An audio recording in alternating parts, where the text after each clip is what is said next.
The story of Efren Peñaflorida, the man who turned problems into hope. In the crowded city of Cavite in the Philippines, a young boy named Efren Peñaflorida grew up in one of the toughest neighborhoods. Crime was common, gang recruitment was strong, and many children never finished school. Efren's family was poor. His father worked as a tricycle driver, and his mother washed clothes for neighbors. Some days, the family did not have enough food. But through all of this, Efren had something special. A smile that refused to disappear. Even when he faced hunger. Even when he had to walk through dangerous areas.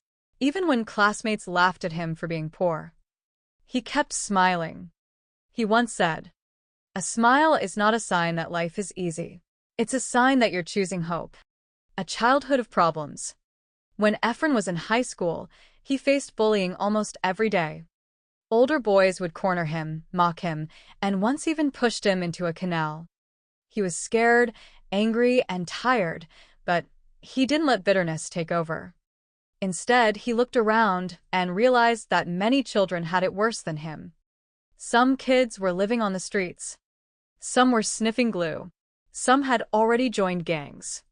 Efren thought, if they had someone who believed in them, maybe they would choose a better path. The start of something powerful. At just 16 years old, Efren and his friends created a small volunteer group called Dynamic Teen Company. They had no money, no building, and no equipment. But they did have one thing. A cart. A simple, wooden pushcart that street vendors usually use to sell food. Efren turned that cart into a rolling classroom. Inside it were books, notebooks, pencils, basic teaching materials. Every afternoon, after school, Efren pushed the cart through alleys and slum areas, smiling, calling out to street children, "Come, let's learn together." Some kids would join out of curiosity. Others came because Efren's warm smile made them feel safe. Teaching in the streets. The pushcart classroom became a symbol of hope. Children learned how to read, write, and count. Efren's group also taught good hygiene, basic health care, good values, how to avoid gangs. Parents were amazed. Gang leaders stayed away because Efren was helping the kids they cared about. The streets slowly changed. But Efren still had problems. Not enough money. Very hot summers. Heavy rains that flooded the alleys. Criticism from people who said it won't work. Yet every day, Efren showed up with the same smile. He believed. Smiling is not ignoring problems. It's choosing courage over fear.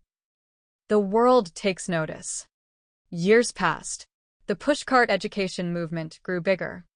Hundreds of youth volunteers joined. Thousands of children were taught through the rolling classrooms. Then in 2009, something incredible happened. Efren was awarded the CNN Hero of the Year. The whole world saw the young man from the Philippines who solved big problems with a small smile and a rolling cart. During his speech, he said, "You are the change that you dream of. Smile. Start now." The lesson. Efren started with nothing except a heart that wanted to help, a smile that refused to fade, a belief that problems don't define a person. Today, the Pushcart Classroom Project continues to help thousands of Filipino children every year.